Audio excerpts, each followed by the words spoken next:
Presiden Rusia Vladimir Putin berkali-kali batuk saat berbincang dengan pemimpin Korea Utara Kim Jong-un.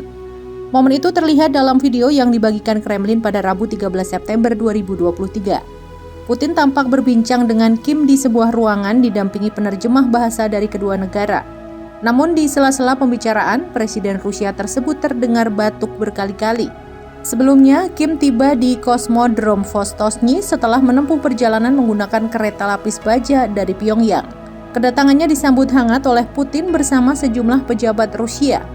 Adapun kunjungan kali ini merupakan yang kedua kalinya dilakukan setelah Kim dan Putin bertemu pada April 2019 lalu.